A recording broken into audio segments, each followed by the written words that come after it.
एक मिनट, आपको ये लग रहा है कि मैंने अपनी बेटी की खातिर तुमसे शादी की है, कि तुम मेरी बेटी को संभालोगी? तो अपने दिमाग से ये बात निकाल दो। मैं सिर्फ और सिर्फ इंसानियत के नाते ये शादी की है। माना कि नरेश जी बहुत अच्छे इंसान हैं, आप उनकी बेटी हैं, अच्छी ही होंगी, लेकिन अपनी बेटी के लिए मैं किसी पर भी भरोसा नहीं कर सकता। उसके लिए मैं अकेला ही हूँ। विक्रम चौधरी ने बिस्तर पर लेटे हुए वैशाली के दिमाग में आने वाले सारे सवालों का जवाब एक ही बार में दे दिया। अब अमीरों के भी अजीब चोचले हैं, एक से वाह जाए तो दूसरी, दूसरी से वाह जाए तो तीसरी। जितनी मर्जी उतनी शादी कर लें, आपको क्या फर्क पड़ता है? पैसा है, जितनी मर्जी शादी करें। वो गुस्से से पलटी और ड्रेसिंग रूम की तरफ बढ़ी। तभी विक्रम बिस्तर से उठकर उसके करीब आया और उसे कमर से खींचकर अपने ऊपर गिरा लिया। उसकी नर्म धड़कनों का एहसास अपने चौड़े सीने पर महसूस होते ही विक्रम के पूरे बदन में एक सुरसुरी सी दौड़ गई। अंकल, ऐसा कैसे हो सकता है? मैं कैसे ये शादी कर सकता हूँ? आप जानते हैं आप क्या कह रहे हैं, और ये कैसे हो सकता है? विक्रम चौधरी ने हैरानी से पूछा। मेरी इज्जत का सवाल है विक्रम, मेरी बेटी का फ्यूचर अंधेरे में डूब जाएगा। मैं आपके पांव पड़ता हूँ, मेरी वैशाली को बचा लीजिए। वो हाथ जोड़कर बोल रहे थे। विक्रम ने उन्हें फौरन थाम लिया कि वो नीचे ना झुके। आखिर क्या वजह हुई बारात न आने की? विक्रम ने उलझे भरे अंदाज में पूछा था। बेटा, वो लोग फोन नहीं उठा रहे। बस एक बार खन्ना साहब से बात हुई कि उनका बेटा राजी नहीं है और वो घर छोड़कर चला गया है। बारात नहीं आएगी तो हम इंतजार ना करें। नरेश जी रोते हुए बोले। गरीब लोगों के पास इज्जत के अलावा होता भी क्या है? पूरा घर मेहमानों से भरा पड़ा है। नरेश जी की बेटी वैशाली की शादी थी। सभी मोहल्ले की लड़कियों को इकट्ठा करके वैशाली ने रात को खूब रौनक लगाई थी। वो पहली लड़की थी जो अपनी शादी को खूब एंजॉय कर रही थी और खुश भी बहुत थी, लेकिन अब उतनी ही परेशान और चुप बैठी थी, क्योंकि उसके पापा की आंखों में आंसू थे। अनिकेत उनके पापा के दोस्त खन्ना साहब का बेटा था और नरेश जी ने उसका रिश्ता दिलो जान से स्वीकार किया था। सब कुछ अच्छे से हो रहा था कि अचानक फोन करके बारात लाने से इनकार कर दिया। नरेश जी पर तो जैसे आसमान ही टूट पड़ा था। उनका दिल बुरी तरह से दहल गया था। सब लोग आपस में खुसर-पुसर करने लगे थे। ऐसे में शहर से उनके मालिक राघव चौधरी के बेटे विक्रम चौधरी उनकी बेटी की शादी अटेंड करने के लिए आए थे और यहाँ ये सूरत हाल देखकर काफी अपसेट भी हुए थे। और जब नरेश जी ने विक्रम से ये विनती की कि वो उनकी बेटी से शादी कर ले, तो विक्रम सोच में पड़ गया। वो हाँ कैसे कर सकता था, जबकि घर में इस बारे में किसी से जिक्र भी नहीं किया था कि वो किसी और से शादी में आया है और खुद दूल्हा बन सकता है। लेकिन नरेश जी के चेहरे पर छाया दर्द और दुख। विक्रम देख नहीं पा रहा था, मजबूरन उसे ये फैसला लेना पड़ा कि वो उनकी बेटी से शादी कर ले। मैं इस शादी के लिए तैयार हूँ अंकल, लेकिन मैं आपको एक बात साफ बता देना चाहता हूँ कि मैं पहले से शादीशुदा हूँ और मेरी एक बेटी भी है। मेरी बेटी सोनाली पैदाइश पर मेरी पत्नी सुहानी का देहांत हो गया, इसलिए ये सारी सच्चाई आप अपनी बेटी को बता दीजिए। अगर उसे कोई ऐतराज नहीं है तो मैं ये शादी आपकी इज्जत बचाने की खातिर कर लूंगा। विक्रम चौधरी ने साफ शब्दों में नरेश जी को अपनी बात बता दी। नरेश जी सोच में डूब गए। वो अपनी बेटी से ये सब नहीं कह सकते थे। अगर कह देते तो यकीनन उनकी बेटी शादी से इनकार कर देती, और फिलहाल वो इस कंडीशन में नहीं थे कि वो हर सूरत में ये शादी करवाना चाहते थे, और उनके पास आखिरी उम्मीद सिर्फ विक्रम चौधरी ही थे। वो खुशी से विक्रम का हाथ थाम कर बोले, आपका ये एहसान मैं जिंदगी भर नहीं भूलूंगा। चौधरी साहब, आपने मेरे ऊपर बहुत बड़ा एहसान किया है। रही बात मेरी बेटी से पूछने की, तो मैं उससे पूछ लूंगा। मुझे उम्मीद है वो इनकार नहीं करेगी। आप बस शादी की तैयारी करें। और इस तरह वैशाली और विक्रम चौधरी की शादी हो गई। लेकिन नरेश जी ने विक्रम की पहली शादी और बेटी के बारे में वैशाली को कुछ न बताया। पापा, आपने अचानक मेरी शादी किसी और से क्यों कर दी? वैशाली ने अपने पापा से अचानक शादी के बारे में पूछा। उनकी आंखों में आंसू थे। उसके पापा ने वैशाली को अपने सीने से लगाते हुए कहा, बेटा, हम गरीबों की इज्जत कांच की तरह होती है। अगर चौधरी विक्रम तुमसे शादी के लिए राजी ना होते तो शायद तुम अपने आप को खो देती, क्योंकि मैं कभी भी अपनी इज्जत को दांव पर नहीं लगा सकता। पूरे मोहल्ले में बदनाम हो जाते लोग। लड़के वालों को कुछ नहीं कहते, सारी उंगलियां लड़की के ऊपर रुकती हैं। और मैं जानता हूँ मेरी बेटी का कैरेक्टर कितना साफ सुथरा है। इसके बावजूद भी अगर कोई उंगली उठाता तो यह बात मुझसे बर्दाश्त न होती और मैं अपनी जान दे देता। अपने बाप की बात सुनते हुए वैशाली उनके सीने से लग गई। अपने बाप की खातिर वो शादी के लिए राजी हुई थी। बेटा, हो सके तो मुझे माफ कर देना, लेकिन एक बात हमेशा याद रखना, तुम्हारे पापा ने तुम्हारा भला सोचकर ये कदम उठाया है। अपने पापा को कभी गलत मत समझना। वो रोते हुए अपनी बेटी के आंसू पोंछ रहे थे और बेटी अपने पापा के आंसू पोंछ रही थी। बेटा, थोड़ी देर में विदाई है। मुझे यकीन है मेरी बेटी कभी मेरा सिर नीचा नहीं करेगी। वो उसे दबे दबे शब्दों में समझा रहे थे। वो समझकर भी नहीं समझ पा रही थी कि आखिर उसके पापा कहना क्या चाहते हैं। विक्रम चौधरी ने घर के नंबर पर कॉल करके बात की। घर में विक्रम चौधरी की दादी रितिका चौधराइन का राज था। हर फैसला उनकी मर्जी से होता था, लेकिन विक्रम चौधरी के आज के फैसले ने उनको आसमान से जमीन पर लाकर पटक दिया था। वो गुस्से से बल खा रही थी। चौधरी राघव, तुम्हारा बेटा वहां मुंशी नरेश की बेटी की शादी में गया था, यह उससे खुद शादी करने। इस वक्त चौधरी की बड़ी हवेली में पंचायत लगी हुई थी। कुछ ही देर में ये बात बड़ी हवेली में आग की तरह फैल गई थी कि चौधरी विक्रम ने गांव में मुंशी नरेश की बेटी से शादी कर ली है और एक आम सी लड़की को वो अब बड़ी हवेली की बड़ी बहू बनाकर ला रहा है। सभी मुंह में उंगलियां दबाए बैठे इस हकीकत को स्वीकार करने की कोशिश कर रहे थे, जबकि चौधराइन तो इस हकीकत को किसी भी तौर पर स्वीकार करने को राजी नहीं थी।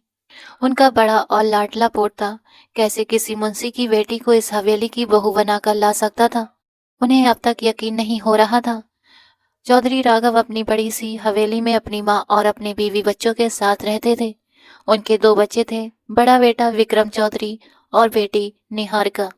चौधरी राघव ने विक्रम की शादी अपने दोस्त अंशु शुक्ला की बेटी सुहानी से की थी। सुहानी बहुत ही प्यारी बच्ची थी, राघव जी को बहुत पसंद थी और फिर विक्रम को भी वो पसंद आई थी, तो दोनों की शादी तय कर दी गई। विक्रम की बहन निहारिका की मंगनी सुहानी के भाई मोहित के साथ तय थी। निहारिका की पढ़ाई पूरी होते ही दोनों की शादी करने का इरादा था। विक्रम और सुहानी अपनी शादीशुदा जिंदगी में बहुत खुश थे, लेकिन शादी के बाद दोनों उसका साथ ज्यादा न रहा। एक बेटी की पैदाइश के बाद ही वो इस दुनिया से चल बसी। बस लोगों ने दिल पर पत्थर रखकर इस हकीकत को कबूल कर लिया था और अब 1 महीने बाद निहारिका और मोहित की शादी भी थी। सुहानी की मौत को 1 साल गुजर चुका था। उसकी छोटी सी बेटी सोनाली का ख्याल निहारिका ही रखती थी। निहारिका की अपनी भतीजी सोनाली में जान बसती थी। हालांकि पूरी चौधरी हवेली की बागडोर रितिका जी ने संभाल रखी थी और उनका फैसला आखिरी फैसला होता था। माँ जी, इतना हाइपर क्यों होती हैं? गुस्सा सेहत के लिए नुकसानदायक होता है। आप विक्रम को वापस आ लेने दें, वही इस बात का अच्छे से जवाब दे सकेगा। चौधरी राघव ने गहरी सोच में डूबते हुए कहा। लेकिन उसके इस काम की कोई माफी नहीं है राघव, अंशु शुक्ला ने गुस्सा बर्दाश्त करते हुए कहा। मैं समझा नहीं तुम्हारी बात, राघव चौधरी ने माथे पर बल डालकर पूछा। उसी वक्त मोहित भी घर में दाखिल हुआ था। दोनों के घर बिल्कुल आसपास थे, इसलिए एक दूसरे के घर में आना जाना लगा रहता था। अपने बाप और होने वाले ससुर की बात सुनकर मोहित चौंक उठा था। आपके बेटे की शादी सब पर भारी पड़ने वाली है चौधरी राघव, अंशुल शुक्ला ने साफ शब्दों में कहा। एक पल के लिए वहां खामोशी छा गई। तुम जो कहना चाहते हो साफ साफ शब्दों में बोलो अंशुल शुक्ला, तो ज्यादा सही होगा, राघव चौधरी ने खुद को संभालते हुए कहा। आप दोनों चुप रहो, अभी मैं जिंदा हूँ, जिस दिन मर गई उस दिन खुद फैसला कर लेना, रितिका जी ने गुस्से से बोली थी। उस वक्त सभी को विक्रम के फैसले पर बहुत गुस्सा और अफसोस हो रहा था, लेकिन उसके वापस हवेली आने तक सब लोग चुप हो गए थे। आखिरकार मुंशी नरेश ने बेटी की विदाई कर दी। विक्रम की गाड़ी वहां से निकली तो उसके साथ उसके गार्ड की भी 2 गाड़ियां आगे पीछे थीं। चौधरी विक्रम ड्राइवर के साथ आगे बैठा हुआ था, जबकि वैशाली दुल्हन बनी बड़ी सी चादर खुद पर लपेटे पीछे बैठी हुई थी। वो एक नजर अपने दूल्हे को देखना चाहती थी, लेकिन कोशिश के बावजूद भी देख नहीं पा रही थी। शादी के वक्त उसके चेहरे पर घूंघट डाल दिया गया था। ये उसके गांव की एक रस्म थी कि शादी से पहले दुल्हन दूल्हे को नहीं देख सकती थी। वो पीछे की सीट से सिर्फ विक्रम के काले घने बालों का सिर ही देख पा रही थी। वो बिल्कुल अकेली थी और चौधरी विक्रम के साथ उसकी बड़ी हवेली जा रही थी। नहीं जानती थी कि वहां जाकर उसे और कितनी आजमाइशें देखनी पड़ेंगी। वो हंसती मुस्कुराती लड़की अब हंसना बोलना भूल जाएगी। जिंदगी में उसके लिए अभी और इम्तिहान बाकी रखे थे। गाड़ी में गहरी खामोशी छाई हुई थी। 2 घंटे के सफर के बाद गाड़ी शहर की चौधरी के हवेली में दाखिल हुई थी। मेन गेट के अंदर आते ही पेड़ों के ऊंचे ऊंचे झुंड महसूस हुए थे। ये एक शहर का सबसे महंगा इलाका था, जहां पर चौधरी की हवेली सबसे बड़ी हवेली मानी जाती थी। बड़े से पोर्चे में गाड़ी रोकते हुए चौधरी विक्रम गाड़ी से नीचे उतरा। गाड़ी की पिछली सीट का दरवाजा खोलते हुए उसने छुई मुई सी वैशाली को घूंघट और नीचे करने के लिए कहा। वो जिस लड़की को विदा करके अपने साथ लेकर आया था, अभी तक उसका चेहरा तक नहीं देखा था और ना ही उसे देखने की कोई ख्वाहिश थी। वैशाली नीचे उतरी।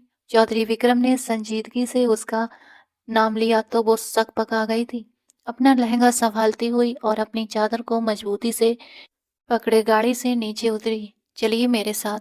विक्रम खुद आगे की तरफ बढ़ा, जबकि वैशाली ने मुश्किल से जमीन पर नजरें की। उसके पीछे अंदर की ओर कदम बढ़ाए थे। हवेली के मेन गेट पर वो लोग पहुंचे तो सामने ही सबको बैठा देखकर वो समझ गया कि आज उसकी अदालत में पेशी है। उसके बिल्कुल पीछे ही वो अपने कदम रोक गई थी। रितिका जी के चेहरे पर बेइंतहा गुस्सा और नफरत थी। यही हालत उसके बाप राघव चौधरी का भी था। नजरें भटकाते हुए अपनी माँ को ढूंढ रही थी, लेकिन संजना जी का कहीं अता पता नहीं था। निहारिका की गोद में अपनी 1 साल की बच्ची को देखते हुए विक्रम का दिल चाहा कि वो उसे फौरन वहां तक पहुंचे और अपनी गोद में अपनी प्यारी सी बच्ची को उठा ले। जबकि सोनाली भी अपने बाप की एक झलक पाकर अब मुस्कुराहट दे रही थी। उस मुस्कुराहट को देखकर विक्रम के दिल को गहरा सुकून मिला था। सिवाय उसकी बेटी के और किसी ने भी मुस्कुराकर उसका स्वागत नहीं किया था। सोनाली के चेहरे की मुस्कुराहट बता रही थी जैसे वो अपने पापा के इस काम से बहुत खुश है। चौधरी विक्रम, तुम जिस लड़की को इस घर में लेकर आए हो, क्या तुम्हें लगता है कि तुमने बहुत अच्छा काम किया है? विक्रम की दादी रितिका जी ने गुस्से से कपकपाती आवाज में कहा। दादी जी, मैंने शादी की है और शादी करके इस लड़की को नहीं, बल्कि अपनी बीवी को इस घर में लाया हूँ। चौधरी विक्रम ने एक एक शब्द पर जोर देते हुए कहा। और तुम्हें लगता है कि ये शादी करके तुमने अच्छा किया? इस बार राघव चौधरी ने भी वही सवाल दोहराया। शादी करना कोई जुर्म तो नहीं पापा, विक्रम गंभीर आवाज में बोला। लेकिन तुम्हें वहां मुंशी नरेश की बेटी की शादी में भेजा था। ये तो नहीं कहा था कि उसकी बेटी को शादी करके इस घर में ले आओ। ये कौन सा तरीका है? रितिका जी की बात पर विक्रम के माथे पर बल पड़ गए। दादी जी, मुंशी नरेश जी ने हमेशा हमारे साथ अच्छा किया है, अच्छे बुरे वक्त में साथ दिया है। जब उन्हें हमारी जरूरत थी तो मैं कैसे पीछे हट जाता। गंगा, चौधरी विक्रम ने अपनी दादी को सब समझाते हुए नौकरानी को आवाज दी। जी बड़े चौधरी, वैशाली को मेरे कमरे में ले जाओ, विक्रम ने रौबदार अंदाज में कहा। ये अंदर नहीं जाएगी, ये हवेली में नहीं रहेगी। अब तक चुप खड़े अंशुल शुक्ला भी बोल पड़े थे। वो कैसे किसी और लड़की को अपनी बेटी सुहानी की जगह देते? कैसे मान लेते कि जिस कमरे में सुहानी और विक्रम रहते थे अब किसी पराई लड़की का वास होगा? अंकल जी, मैं आपकी बात का मतलब नहीं समझा। आपको क्या दिक्कत है? ये हमारे घर का मामला है। विक्रम की वोहें तन गई थीं।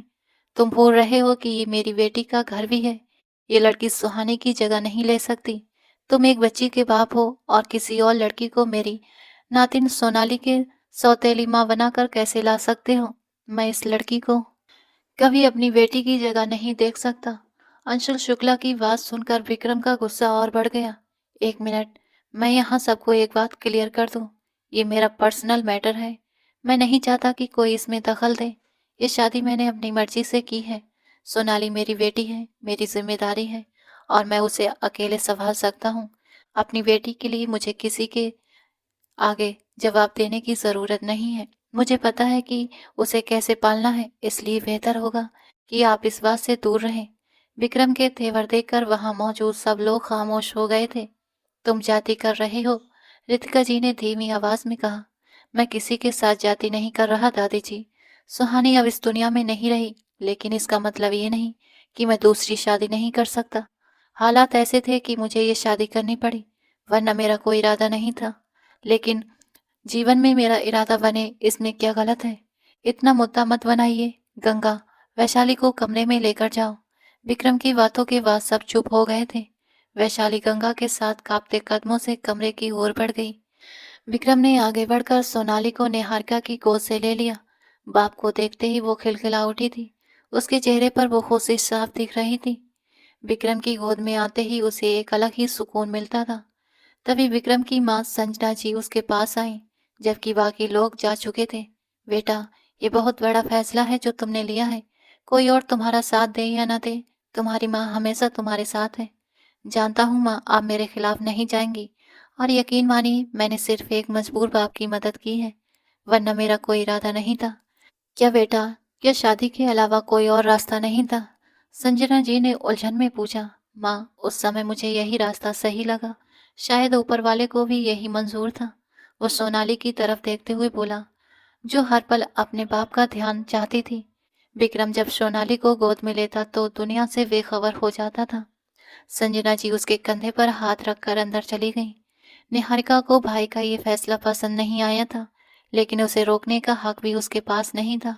उसकी सोच के मुताबिक उसके भाई को भी खुशी से जीने का पूरा अधिकार था, और अगर उसने अपनी जिंदगी के लिए शादी का फैसला ले ही लिया था, तो सबको उसके फैसले में उसका साथ देना चाहिए था। निहारिका सोचते हुए अपने कमरे की ओर बढ़ रही थी कि एकदम आगे से आकर मोहित ने उसका रास्ता रोका। उसका हाथ थामे वो उसे लिए सीढ़ियां चढ़ता चला गया। दोनों के घरों की छतों पर आने जाने के लिए कोई बाउंड्री नहीं थी। ये कहना सही रहेगा कि दोनों की छतें आपस में एकदम मिली हुई थीं। मोहित भी इस वक्त छत से होता हुआ निहारिका से मिलने आया था और उसका हाथ पकड़कर छत पर ले आया। छत पर एक गेस्ट रूम बना हुआ था। वो सीधा गेस्ट रूम में गया और दरवाजा लॉक कर दिया। तुम्हारा भाई समझता क्या है खुद को? उसे क्या लगता है कि वो मेरी बहन की जगह किसी 2 टके लड़की को दे देगा और हम सब चुपचाप सहेंगे? मोहित ऊंची आवाज में चिल्ला रहा था, जबकि निहारिका आंखें बंद किए उसकी दहाड़ सुन रही थी। मैं अपनी बहन की जगह किसी को भी लेते हुए नहीं देख सकता। सुना तुमने? वो निहारिका के चेहरे पर अपनी गर्म सांसें छोड़ता हुआ चिल्लाया था। आप मुझ पर क्यों चिल्ला रहे हैं? आपको जो बात करनी है, आप जाकर भाई से करें। मैंने उन्हें नहीं कहा कि वो शादी करके आ जाए। ये उनका अपना पर्सनल मामला है। निहारिका ने पूरे कॉन्फिडेंस से उसे जवाब दिया। इस बात पर मोहित को सख्त गुस्सा आया और गुस्से से उसके बालों को पकड़कर खींचते हुए अपने चेहरे के करीब उसका चेहरा करके उसकी आंखों में झांका।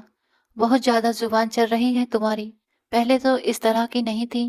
भाई की बारी आई तो जुबान कैंची की तरह चलने लगी है। मोहित ने उस पर तंज के तीर बरसाने शुरू कर दिए। मैं किसी के लिए सजा क्यों भुगतूं मोहित? अगर आपको भाई के इस काम से तकलीफ पहुंची है, तो आप उनसे जाकर बात करें। और अगर सजा देना चाहते हैं तो मुझे छोड़ दें, खत्म कर दें इस रिश्ते को। जैसे आपकी मर्जी, लेकिन आप मुझ पर इस तरह जुल्म नहीं कर सकते। उसकी बातों पर मोहित का दिमाग भड़क उठा था। वो किस तरह अपने मुंह से अलग होने की बात कह सकती थी? वो इतनी बड़ी बात इतनी आसानी से कैसे बोल गई? मोहित ने उसके चेहरे पर झुककर उसके होठों को अपनी पकड़ में ले लिया और उसकी सांस रोक दी। निहारिका का चेहरा एकदम लाल हो गया था। वो पहली बार उसके करीब आया था, वरना बस आम सी बातें कर कर निकल जाया करता था। लेकिन आज तो उसके होठों पर अपने गर्म होठों का स्पर्श छोड़ता हुआ वो उसके होश उड़ा चुका था। निहारिका ने खुद को उसकी पकड़ से छुड़ाने की कोशिश की, लेकिन मोहित की पकड़ और मजबूत होती चली गई। वो उसके लबों पर पूरी जुनूनियत से झुका हुआ था और गुस्से में उसके नर्म होठों पर जख्म देकर पीछे हटा। उसके लाल अनार जैसे चेहरे को देखकर वो अपने अंदर का गुस्सा कम करने के लिए गहरी सांस भरने लगा। आज पहली बार तुमने मुझसे अलग होने की बात की है, और तुम्हारे इन होठों को मैंने ये सजा दी है। अगर आगे से ऐसे सब तुम्हारे इन होठों से निकले, तो तुम्हारी जान इन होठों से मैं खुद ही निकाल लूंगा। वो अपने होठों को अब उसके होठों के जख्म से धीरे धीरे छूता हुआ बेहद गुस्से भरे शब्दों में बोला था। प्लीज मोहित, दूर रहिए मुझसे, मुझे दर्द हो रहा है। उसकी आंखों से आंसू बहने के लिए तैयार थे। उसके होठ कांप रहे थे, बल्कि पूरा वजूद ही इस वक्त लड़जा रहा था। मोहित ने उसे अपनी बाहों में भरकर बिस्तर पर ले आया। वो डर के मारे पीछे की तरफ से उतरने लगी कि मोहित ने उसके दोनों तरफ बाजू रखते हुए उसके फरार का रास्ता रोक लिया। मंगनी के बाद तुम पर अब तक किसी तरह का कोई हक नहीं जताया मैंने, इसलिए तुम्हारी आवाज आज यहाँ तक पहुँच गई।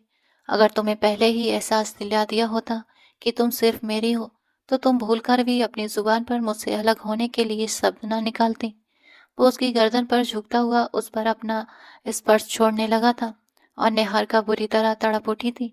वो अपना कुछ बोझ उस पर डाले हुए था, जबकि वो बहुत पैनिक हो रही थी। वो पूरी तरह उसकी कैद में थी और उसकी जानलेवा स्पर्श पर तड़पती जा रही थी। लेकिन मोहित का गुस्सा कम होने का नाम ही नहीं ले रहा था।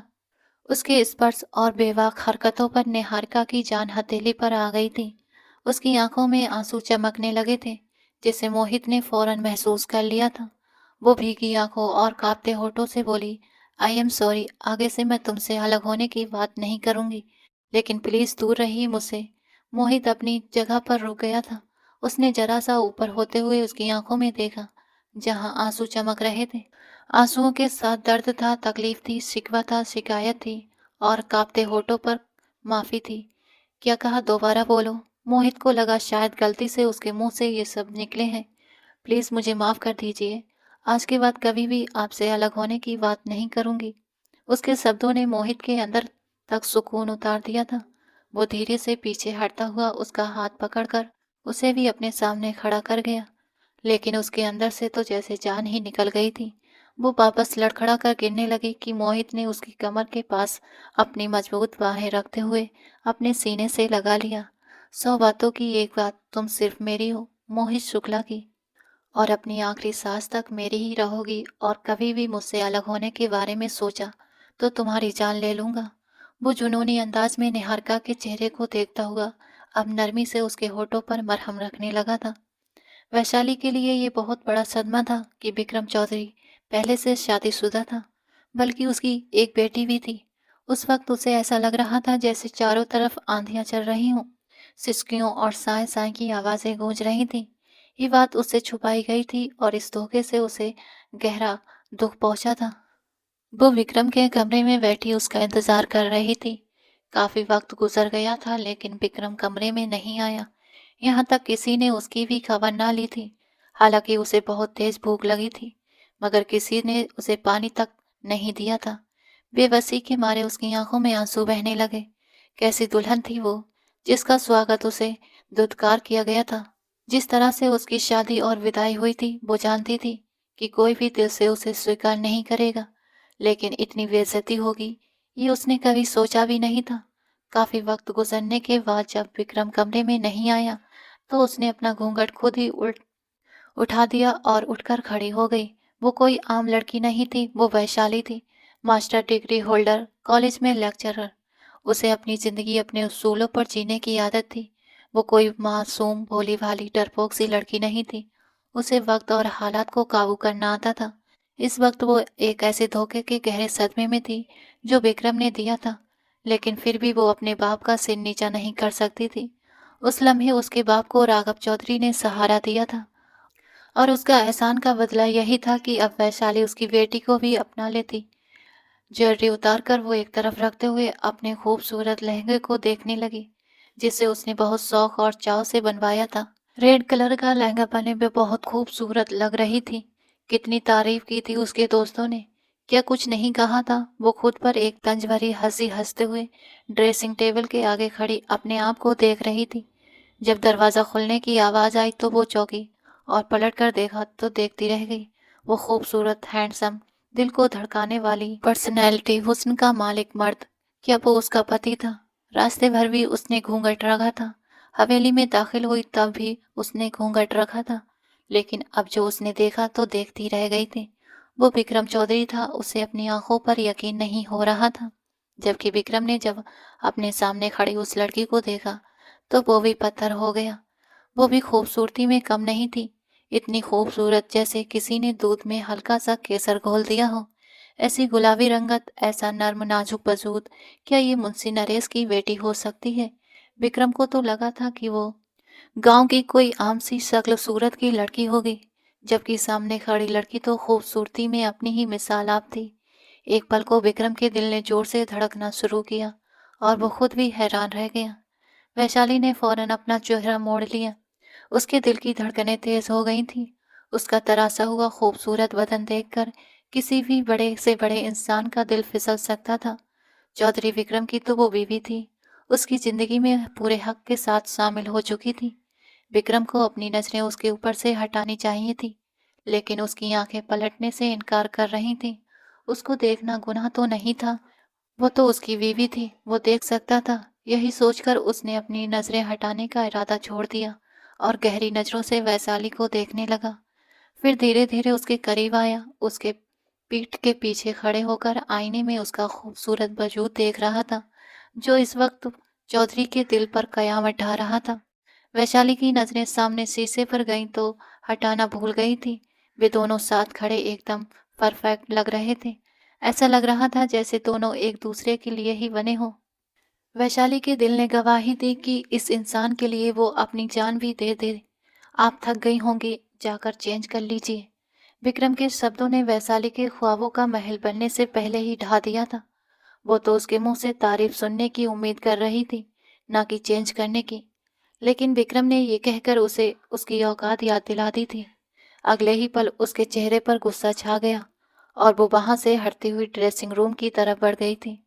विक्रम खुद को बुरी तरह डांटता हुआ बेड पर जा बैठा। सुहानी उसकी जिंदगी में आने वाली पहली लड़की थी। सुहानी उससे दीवानों की तरह प्यार करती थी। वो भी सुहानी को पसंद करता था, इसलिए उससे शादी कर ली थी। वो एक अच्छी बीवी साबित हुई थी।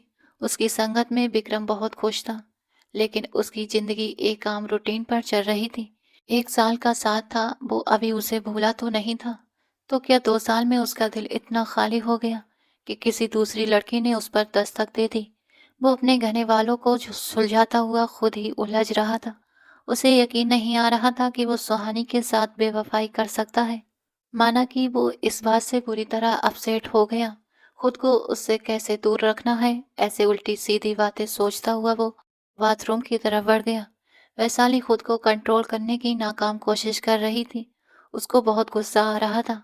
विक्रम चौधरी ने पल भर में ही उसके सारे अरमानों को मिट्टी में मिला दिया था। अचानक ही उसकी आंखों से आंसू बहने लगे। अपने आंसुओं को भीतर ही समेटते हुए उसने लहंगा चेंज करने का इरादा किया और आसपास नजर दौड़ाई। वहां 2-3 वार्डरोब मौजूद थीं। उसने एक खोलकर देखा तो उसमें लेडीज के ढेर सारे कपड़े मौजूद थे। वैशाली के दिल में दर्द की तीर उठी। ये यकीनन विक्रम चौधरी की पहली बीवी के कपड़े थे और आज वो उसकी जगह पर मौजूद थी।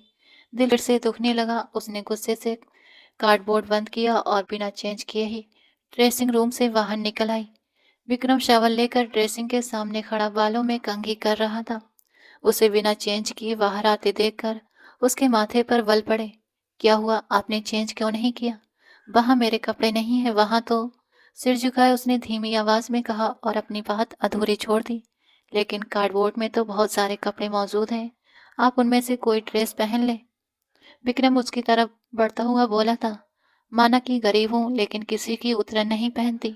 वैशाली के शब्दों पर विक्रम ठिठक गया और गहरी नजरों से उसकी तरफ देखा। उसके चेहरे पर जरा भी शर्मिंदगी नहीं थी, जैसे अपनी बात कहकर उसे सुकून मिला हो। विक्रम को उसका एटीट्यूड अलग सा लगा। आपकी ड्रेस कल तक आ जाएंगी, लेकिन इस वक्त अगर आप सुहानी के कपड़े भी पहन लें तो इसमें कोई हर्ज नहीं है। सुहानी इस दुनिया में नहीं है और क्या, आपने मुझे धोखा देकर मुझसे शादी की। आपने बताया क्यों नहीं कि आप शादीशुदा थे और एक बच्ची के बाप भी। वैशाली ने अपने आंसू रोकते हुए कहा। उसकी बात पर विक्रम की आंखें फटी की फटी रह गईं। ये तुम कैसी बातें कर रही हो? मैंने मैंने तुम्हारे पापा से सब कुछ बता दिया था, कुछ नहीं छुपाया। तुम्हारे पापा नरेश को मैंने सारी सच्चाई बताई थी और ये भी कहा था कि आप अपनी बेटी को सब कुछ बता दें। शायद उन्होंने तुमसे छुपाया हो। विक्रम अफसोस से सिर झुकाता हुआ पीछे हट गया। ये सुनकर वैशाली ने अपने होंठ दांतों तले दबा लिए। मतलब उसके पापा ने ही उससे ये सब बातें छुपाई थी। दुख से आंखें मीचते हुए उसने गहरी सांस ली। 1 मिनट, तुम्हें ये लग रहा है कि मैंने अपनी बेटी की खातिर तुमसे शादी की है ताकि तुम मेरी बेटी को संभालो? तो अपने दिमाग से ये बात निकाल दो। मैंने सिर्फ और सिर्फ इंसानियत के नाते ये शादी की है। माना कि नरेश अंकल बहुत अच्छे इंसान हैं, आप उनकी बेटी हैं, यकीनन अच्छी होंगी, लेकिन अपनी बेटी के लिए मैं किसी पर भरोसा नहीं कर सकता। उसके लिए मैं अकेला ही काफी हूँ। विक्रम ने बिस्तर पर लेटते हुए वैशाली के दिमाग में आने वाले सारे सवालों का जवाब एक ही बार में दे दिया था। आप अमीरों के भी अजीब चोचले हैं। एक से आ जाए तो दूसरी, दूसरी से आ जाए तो तीसरी। जितनी मर्जी शादी कर ले, आपको क्या फर्क पड़ता है? पैसा है ना। वो गुस्से से पलटी और ड्रेसिंग रूम की तरफ बढ़ गई। उसकी बात का न सिर था न पैर। विक्रम देर तक सिर झटकता रहा और फिर अपना मोबाइल उठाकर कॉल करने लगा। ऑनलाइन ही उसने वैशाली के लिए कपड़ों का ऑर्डर देना शुरू कर दिया। उसके साइज के कपड़ों पर क्लिक करता जा रहा था। उसका नाजुक वजूद अभी भी विक्रम की आंखों में घूम रहा था। वो बहुत खूबसूरत थी। इस बात को विक्रम ने दिल ही दिल में कबूल कर लिया था, लेकिन जुबान उतनी ही तेज थी। वो सिर झटकता मोबाइल एक तरफ रखकर सोने के लिए लेट गया। सोनाली हर रात अपनी दादी रितिका के साथ सोती थी, क्योंकि रितिका जी चाहती थी कि वो उनके पास रहे। उनकी ख्वाहिश को वो टाल नहीं सकता था। काफी देर बाद वैशाली कमरे से लौटी और तपे हुए अंदाज में बोली, मुझे कहाँ सोना है? बेड पर या नीचे काउच पर ही सो जाऊं? तुम यहाँ बिस्तर पर सो सकती हो, विक्रम ने संजीदगी से कहा। वैशाली ने गुस्से से तकिया सीधा करते हुए उस पर अपना सिर पटका और विक्रम की तरफ पीट करके लेट गई। विक्रम ने उसका एटीट्यूड देखा तो हैरान रह गया। उसके चेहरे पर हल्की सी मुस्कान आ गई। वो सुहानी से बिल्कुल अलग थी। सुहानी तो उसकी हाँ में हाँ मिलाने वाली लड़की थी, उसकी नकल करती थी, जबकि ये लड़की विक्रम को टफ टाइम देने वाली थी। सुबह के वक्त वैशाली की आंख खुली तो सिर हल्का हल्का दर्द कर रहा था। उसने सिर थाम कर आंखें खोली तो अपने सिर के नीचे तकिए की बजाय सख्त चट्टान महसूस की। उसका दिल धक से रह गया। वो तकिए पर नहीं थी, बल्कि विक्रम चौधरी की बाजू पर सिर रखे सो रही थी। कलाइयों के बल देखकर उसने चेहरा ऊपर किया और विक्रम को देखा। वो बेखबर सो रहा था, लेकिन उसका एक बाजू वैशाली को अपनी बाहों में समेटे हुए। वैशाली के दिल की धड़कनें तेज हो गई थीं। शायद रात को सोते हुए वो उसके करीब आ गई थी। धीरे से उसकी बाजू अपने कंधे से पीछे हटाना चाहा, ताकि उसे दूर हो सके, लेकिन तभी विक्रम ने उसे अपनी ओर खींच लिया और अपनी बाहों में समा लिया। वैशाली के होठ विक्रम की गर्दन से छू गए थे। उसके गले में एक गुलटी सी उभर कर गायब हो गई थी। वो वहीं जमी की जमी रह गई। पहली बार उसके होठों ने किसी मर्द को छुआ था। वो बेध्यानी में विक्रम के नैन नक्श में खो गई थी। भगवान ने उसे बहुत खूबसूरती से तराशा था। वो बेहिसाब खूबसूरत था। वैशाली, उसके बाल, उसकी आंखें, उसके नाक, कान, गाल, हल्की सी दाढ़ी और उसके कटावदार होठों को देखते हुए सब कुछ भूल चुकी थी। उसका जी चाहा कि वक्त यहीं थम जाए। ये सब बहुत अच्छा लग रहा था और इसी वक्त वो उलझन का शिकार थी कि उसे वो अच्छा क्यों नहीं लग रहा था। अचानक विक्रम की आंख खुल गई। वो नींद से जागा तो अपनी बाहों में वैशाली को पाया। एक पल के लिए वैशाली के चेहरे की तरफ देखते ही रह गया था। वो टकटकी बांधे सिर्फ उसे ही देख रही थी। फिर फौरन से अपनी बाहों का घेरा उसके कंधों से हटाया और पीछे हो गया। आई एम सॉरी, शायद नींद में। विक्रम अपनी आंखें जबरदस्ती खोलते हुए पीछे हटा और उससे माफी मांग रहा था। हाँ, नींद में आपको लगा कि आपकी बीवी सुहानी है और आपने मुझे अपने सीने से लगा लिया, लेकिन आंख खोली तो आपका ख्वाब भी टूट गया, है ना?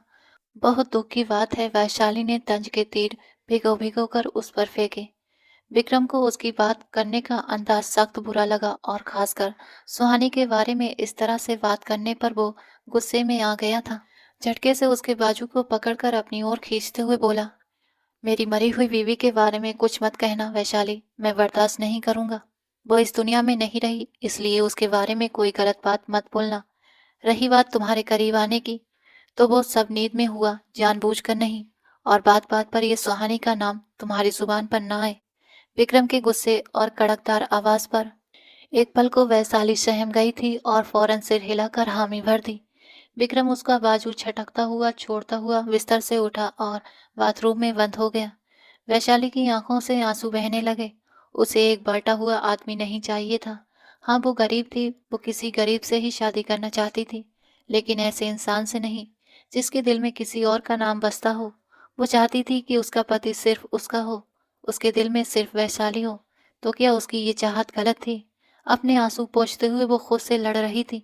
मैंने फैसला किया है कि निहारिका की शादी, जो कि 1 महीने बाद होनी थी, अगले ही हफ्ते कर दी जाए।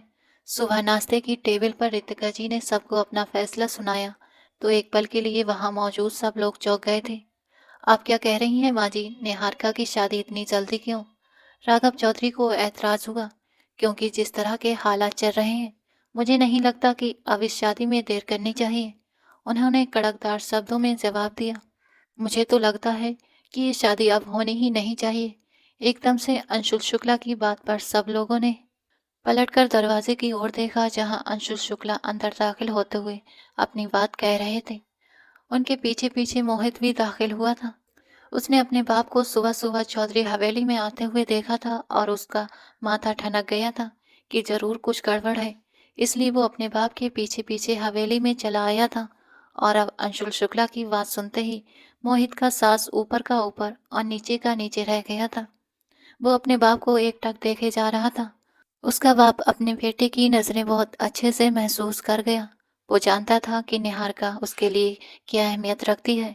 लेकिन अंशुल शुक्ला अपनी बात कहकर खामोशी से हवेली से निकल गए, जबकि मोहित ने गुस्से से अपना हाथ साइड पर पड़ी हुई कांच की टेबल पर मारा। कांच टूटकर चकनाचूर हुआ और उसका हाथ जख्मी हो गया। सोनाली जी जल्दी से मोहित की तरफ बढ़ी। बेटा, ये क्या कर दिया तुमने? खुद को चोट पहुंचा ली। बैठो यहाँ। वो बहुत जल्दी जल्दी उसका हाथ टिश्यू से साफ करने लगी और गंगा से कहा, फर्स्ट एड बॉक्स लेकर आओ। निहारिका ने जब मोहित के जख्मी हाथ को देखा तो उसका दिल एक पल के लिए दहल गया था, लेकिन होठ खामोश रहे। मोहित, इतना भी जुनूनी होना अच्छी बात नहीं होती। खैर, आप सब लोग तैयारी करें। निहारिका की शादी इसी हफ्ते कर दी जाएगी। रही बात अंशुल की, तो मैं उससे बात कर लूंगा। रितिका जी अपना फैसला सुनाकर वहां से उठकर चली गई थी। मोहित, चलो मेरे साथ, मैं तुम्हारी बैंडेज कर दूं।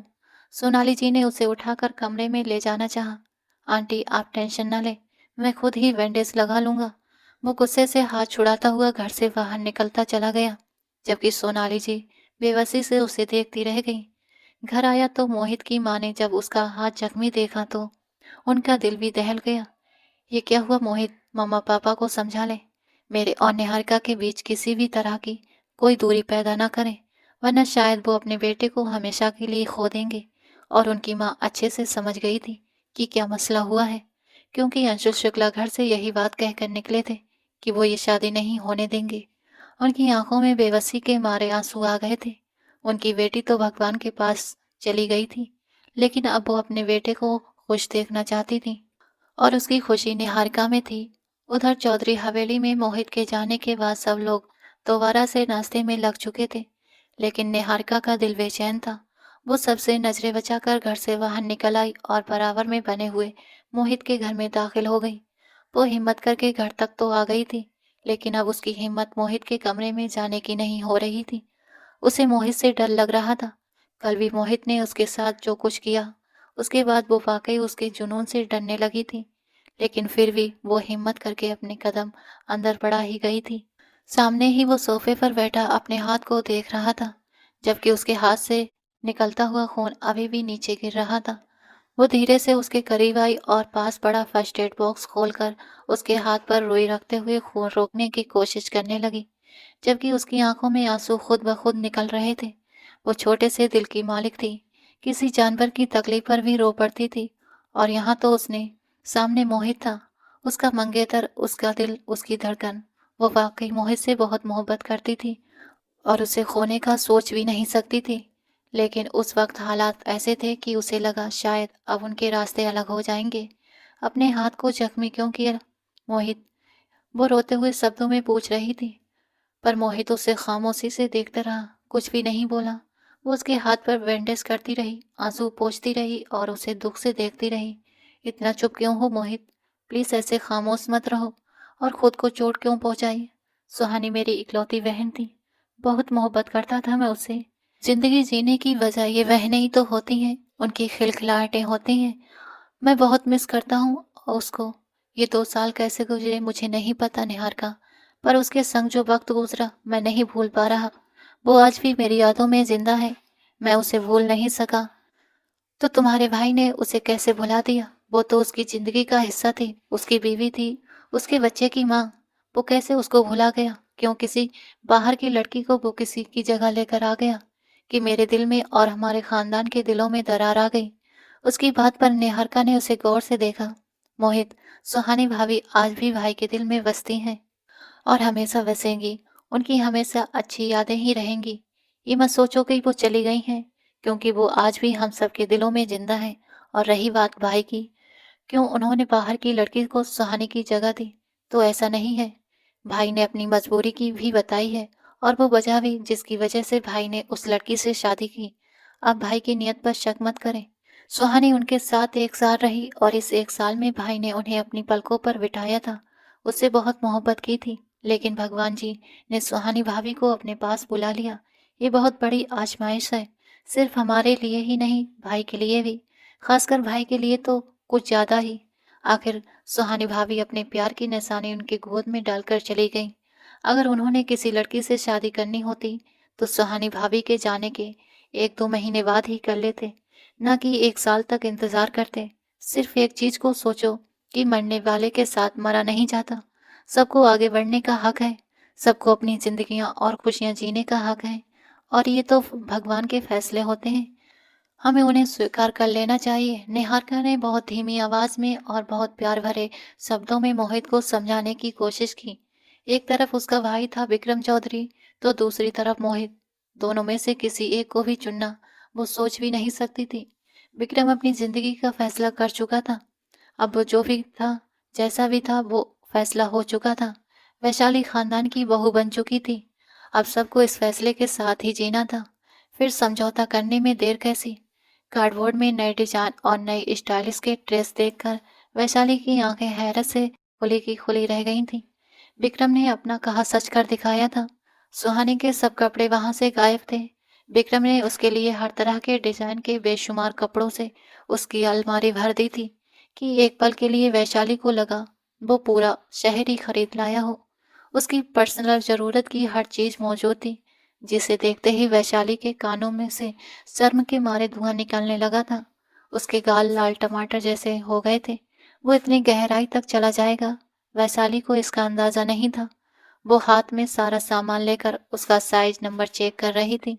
एकदम परफेक्ट। बड़ा घुन्ना है, नजरों ही नजरों में मेरा साइज भी पता कर लिया। वो अभी सोच ही रही थी कि कदमों की आहट पर पीछे मुड़कर देखा। वो दरवाजा खोलकर अंदर दाखिल हो रहा था।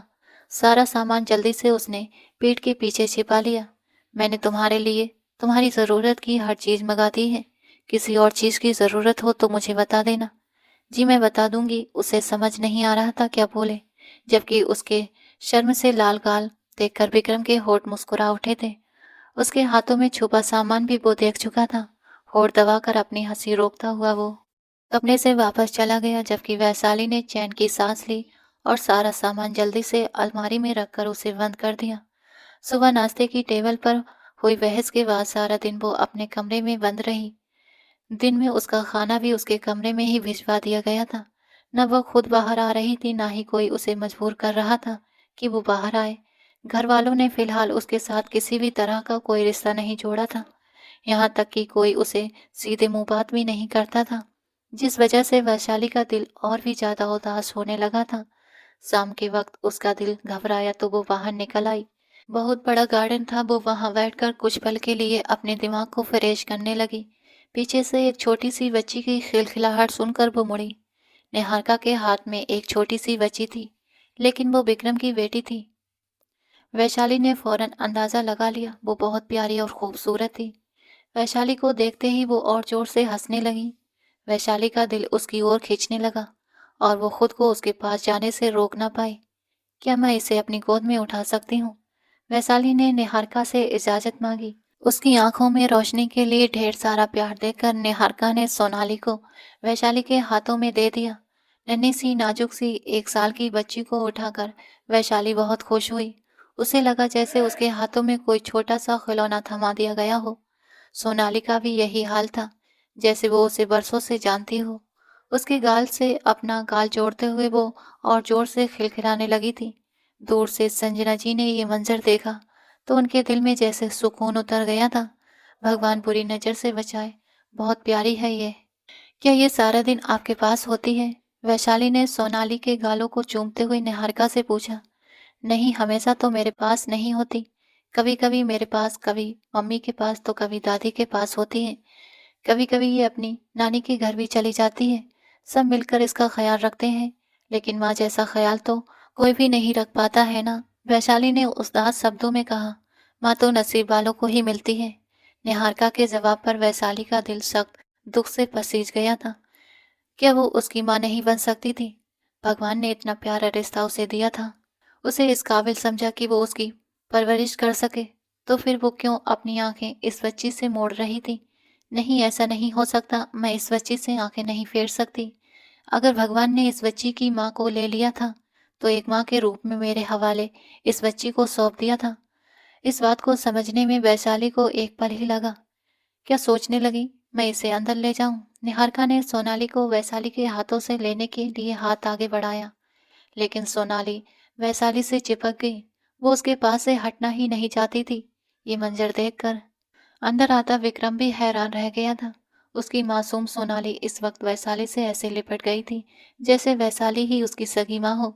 संजना जी भी अपने कमरे की खिड़की से ये मंजर देख रही थी। उनके चेहरे पर एक बहुत प्यारी सी मुस्कान सजी हुई थी। आखिरकार उनके बेटे की जिंदगी को खुशियों से भरने के लिए कोई आ ही गया था। भाभी, आप सोनाली को मुझे दे दीजिए। भाई ने आपके हाथों में सोनाली को देखा तो वो मुझ पर गुस्सा करेंगे। निहारिका ने धीमे शब्दों में वैशाली से कहा, तो वैशाली का चेहरा एक पल में मुरझा गया। क्या मतलब, आपके भाई ने मना किया है कि मुझे सोनाली को न दिया जाए? उसके माथे पर बेसुमार बल पड़ गए थे। नहीं, ऐसी बात नहीं है भाभी, उन्होंने मना नहीं किया, लेकिन क्या? वैशाली ने उसकी बात को जैसे पकड़ लिया और गुस्से से सोनाली को निहारिका की गोद में देते हुए खुद अंदर की तरफ बढ़ गई, जबकि सोनाली की आंखें आंसुओं से भरने लगी थी और उसने वैशाली के आगे बढ़ने पर जोर जोर से रोना शुरू कर दिया। वैशाली के कदम वहीं रुक गए। वो दिल कराकड़ के वहां से अपने कदम आगे नहीं बढ़ा सकी थी। निहारिका मुश्किल से सोनाली को संभालते हुए उसे चुप कराने की कोशिश कर रही थी, जबकि सोनाली बार बार वैशाली की तरफ अपने हाथ बढ़ाकर उसे बुलाने की कोशिश कर रही थी। वैशाली ने पलटकर एक नज़र सोनाली को देखा। वो उसके लिए रो रही थी। ये बात हैरान कर देने वाली थी। अचानक ही वैशाली ने उसे आगे बढ़कर उसे वापस अपनी गोद में ले लिया और उसके गालों पर चटाचट प्यार करने लगी। आंखों में आंसू लिए वो उसे ऐसे प्यार कर रही थी जैसे वो उसकी सगी बेटी हो, जैसे वो कहीं खो गई थी और आज उसे मिल गई हो। उन दोनों का एक दूसरे से इतना गहरा प्यार देखकर वहां मौजूद हर इंसान हैरान रह गया था। ये भगवान का ही चमत्कार था कि सोनाली वैशाली की गोद में आते ही खामोश हो गई थी और उसके चेहरे पर सुकून की लहर दौड़ गई थी। आज निहारिका की शादी थी। बड़ी हवेली को दुल्हन की तरह सजाया गया था। एक लंबे अरसे के बाद बड़ी हवेली में खुशियां लौट आई थीं। वैशाली को भी सब हवेली के लोगों ने कबूल कर लिया था, सिवाय विक्रम के। वो अभी तक उसे अपनी बीवी का स्थान नहीं दे पाया था। और दूसरी हस्ती थी इस हवेली की बड़ी चौधरान रितिका जी।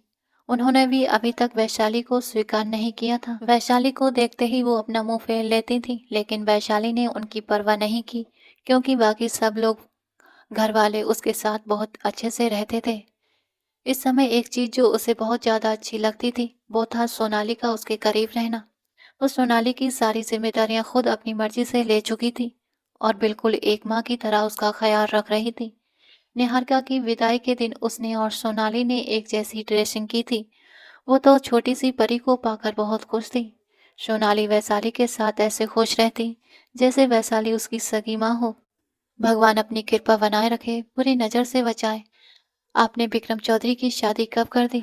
बहुत खूबसूरत बहू ढूंढ कर लाई हैं आप चौधरायन जी। उनकी एक दोस्त ने वैशाली की तारीफ करते हुए कहा। हाँ, बस ले आए। रितिका जी से कुछ जवाब न बन पड़ा तो उन्होंने बुरा सा मुंह बनाकर कहा, रंग रूप तो बहुत खूबसूरत है, यकीनन विक्रम की पसंद से लाई होंगी।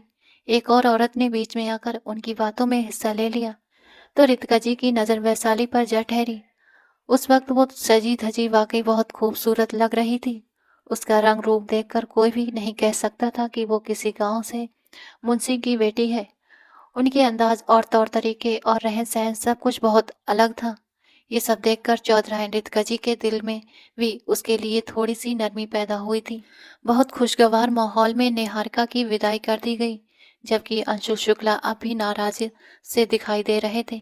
एक एक करके सब लोग वहां से जाने लगे। आखिर में जब अंशु शुक्ला ने अपने कदम घर से बाहर निकाले तो विक्रम उनके सामने आकर खड़ा हो गया। आप नाराज हैं मुझसे? विक्रम ने कमर पर हाथ बांधे मोहब्बत और सम्मान से पूछा। उन्होंने एक नजर विक्रम को देखा जो उनका दामाद रह चुका था और हमेशा उनका दामाद रहेगा। ये वही ख्वाहिश रखते थे, पर हर ख्वाहिश पूरी हो ये जरूरी तो नहीं। वो एक गहरी सांस भरकर रह गए। अगर नाराज़ हैं तो फिर नाराज़गी का इज़हार कर सकते हैं अंकल जी। अगर किसी वजह से आपका दिल दुखा है, तो उसके लिए मैं आपसे माफ़ी माँग लेता हूँ। अंशु शुक्ला ने अपनी नज़रें झुका लीं, जबकि विक्रम ने आगे बढ़कर उनके हाथों को थामा। नहीं बेटा, मैं क्यों नाराज़ होने लगा? हर एक को हक है कि वो आगे बढ़े, अपनी खुशियाँ समेटे। बस मेरी बेटी की उम्र ही इतनी थी। भगवान से वो इतनी ही उम्र लिखवा कर आई थी। तुम या हम क्या कर सकते थे? अंशुल शुक्ला को आज सुहानी की बहुत याद आ रही थी। मोहित की शादी के लिए उसने क्या-क्या प्लानिंग नहीं की थी। आज उसकी शादी हो गई लेकिन वो नहीं थी। आप ऐसे दुखी बातें करेंगे तो उसकी आत्मा को तकलीफ पहुंचेगी। उसको भगवान के हवाले कर दिया तो बस ज्यादा मत सोचो। विक्रम ने उसको बहुत मोहब्बत से कहा। यार, वो इतनी जल्दी क्यों चली गई? अंशुल शुक्ला एकदम से विक्रम के हाथ थाम कर रो पड़े। विक्रम से भी उन्हें बेहद मोहब्बत थी। उन्होंने विक्रम को हमेशा अपना बेटा समझा था, बेटों से भी ज्यादा। वो उसके साथ दोस्तों की तरह रहते थे।